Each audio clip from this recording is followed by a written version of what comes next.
Se você tem costume de fazer compra online, você tá perdendo o seu dinheiro. A verdade é que com a Melius você consegue fazer compras pelas melhores lojas do Brasil e ainda recebe um cashback desse valor total. Entre os parceiros estão lojas incríveis como AliExpress, Magalu, Americanas, Samsung e muitas outras. Então eu vou deixar o link na descrição e você já começa com R$ 5 de cashback. Não perde essa oportunidade. E vamos pro vídeo. A imagem de uma criança automaticamente nos remete a um arquétipo de pureza e inocência, mas infelizmente nem todas são assim. Então hoje eu trouxe alguns casos de crianças assassinas que vão mexer com o seu psicológico. John Venables e Robert Thompson. Bom, basicamente o James, ele era uma criança de 2 anos e ele estava passeando no shopping com a sua mãe, Denise. Bom, nessa história de ir no shopping, fazer compras, a Denise acabou perdendo o James de vista. Bom, ela ficou desesperada e acabou falando com segurança do shopping. Eles foram analisar as câmeras e viram o James, acompanhado por 2 garotos que a Denise nunca tinha visto na vida. Bom, voltando essa história, porque esses 2 garotos eram o John e o Robert. E os 2 garotos tinham só 10 anos. Bom, a verdade é que depois de 2 dias, o corpo do James foi encontrado e acabou que uma vizinha de um dos garotos reconheceu ele na televisão e foi direto para a polícia para fazer a denúncia. Então, os 2 garotos acabaram sendo condenados e presos pelo assassinato do James. Mary Bell. Bom, a Mary Bell nasceu em 1957. E assim, ela era uma britânica e a sua mãe nunca disse quem era seu pai, ou seja, ela tinha paternidade desconhecida. E pelos relatos, a mãe era uma prostituta, usuária de drogas e era bastante agressiva com a garota. Inclusive, já tinha tentado cometer o oposto de viver com ela várias vezes. Bom, isso nunca foi confirmado, mas segundo uma reportagem da ABC, eles falam que a mãe da Mary Bell vendeu a virgindade da garota quando ela tinha 5 anos. E a partir daí, os clientes da sua mãe também abusavam da garota. E como uma forma de tentar expressar essa raiva, ela acabava animais, como gatos e cachorros. Bom, e foi no dia 25 de maio de 1968 que ela matou a sua primeira pessoa, até onde a gente sabe. A criança estava numa cadeira e ela conseguiu e jogou ele do 2º andar. E ela fez tudo isso com a ajuda da sua amiga Norma. Bom, e no dia 31 de junho desse mesmo ano, ela acabou cometendo outro crime com um outro rapazinho chamado Brian. Mas as 2 acabaram sendo suspeitas quando um detetive viu a Mary e a Norma indo enquanto a mãe levava o caixão do Brian Pra fora de casa. e foi no dia 17 de dezembro que uma criança de 11 anos foi condenada. Mas foi em 1980 que ela conquistou a sua liberdade e até então ela vive com vários pseudônimos. Como assim? Ela vive com vários nomes diferentes para ninguém saber a identidade dela, para enfim, né, ela conseguir ter uma vida normal. E essa proteção também foi estendida para sua filha. Então a gente não sabe o que aconteceu direito com a Mary Bell. Jesse Pomeroy. Bom, o Jesse, ele era o estereótipo daquela criança que todo mundo tinha medo no colégio. O típico valentão. Mas infelizmente ele não era aquele cão que latia e não mordia. Na verdade, ele mordia e muito além. Porque aos 12 anos ele atraía crianças para as áreas mais obscuras da sua cidade. E quando as crianças viam, começavam as brutalidades e assim deixavam as crianças com marcas permanentes. Bom, depois disso, a sua família acabou se mudando para Boston, mas não é casa nova e vida nova, porque os ataques ainda continuaram. Só que dessa vez ele foi denunciado, inclusive ficaram chocados com a brutalidade do crime. E logo em seguida, ele acabou sendo sentenciado para ficar em um reformatório em Massachusetts por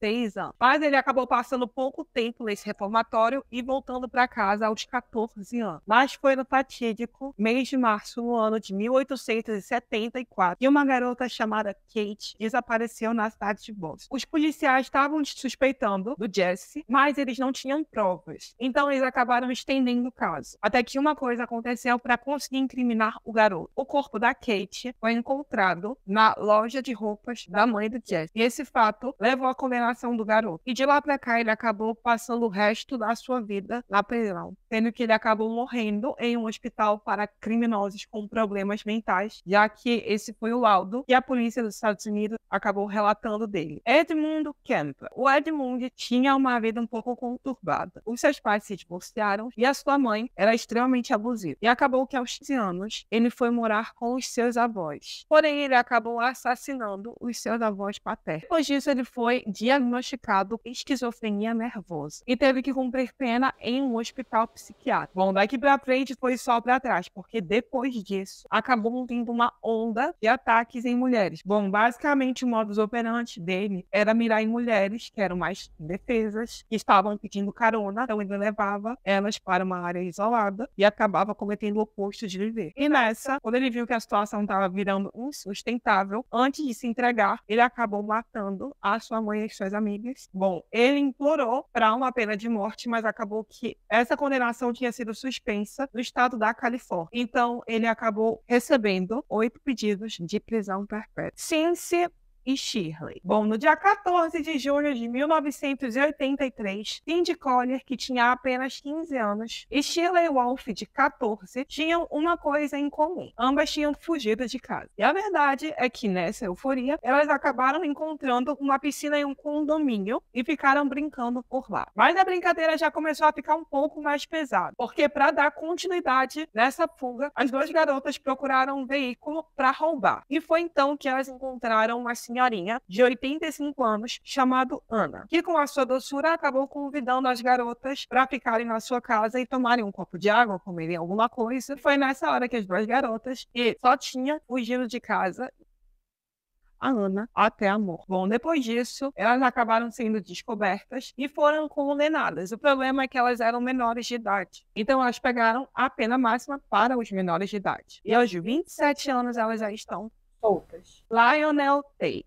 Bom, esse caso inicia no dia 30 de janeiro de 1987, quando uma criança de 12 anos, chamada Lionel Tate, acaba cometendo o oposto de viver com uma criança de 6 anos. Basicamente, a mãe do Lionel era a babá da Tiffany, esse bebezinho. Então, ela acabou indo pro andar de cima da casa para tirar uma soneca e deixou a criança com o Lionel. E quando voltou, acabou se deparando com a cena da criança já sem vida. E assim, a causa da morte foi traumatismo craniano. E segundo os legistas do caso, as lesões no corpo da criança eram semelhantes a uma queda de 3 andares. Bom, a mãe do Tate, vendo aquela cena, quando foi no julgamento, disse que o filho dela só estava brincando. E infelizmente isso acabou resultando em um acidente trágico. E foi nessa hora que o juiz retrucou, perguntando como é que a senhora diz a um filho, depois do que ele fez, que ele está sendo preso porque brincou com uma criança. Foi então que o Lionel acabou sendo condenado à prisão perpétua, tem a possibilidade de receber uma condicional. Mas foi então que em 2004 ele acabou recebendo uma condicional. Só que ele foi preso novamente no ano seguinte, após tentar assaltar uma pizzaria. E ele foi condenado a 40 anos de prisão e até hoje ele ainda está pagando. Esses casos são pesados, mas agora me conta, qual foi o que você ficou mais chocado? E se gostou do vídeo, dá bastante likes para eu trazer a parte 2, tá certo? Grande abraço, fiquem com Deus e até a próxima. Tchau, tchau.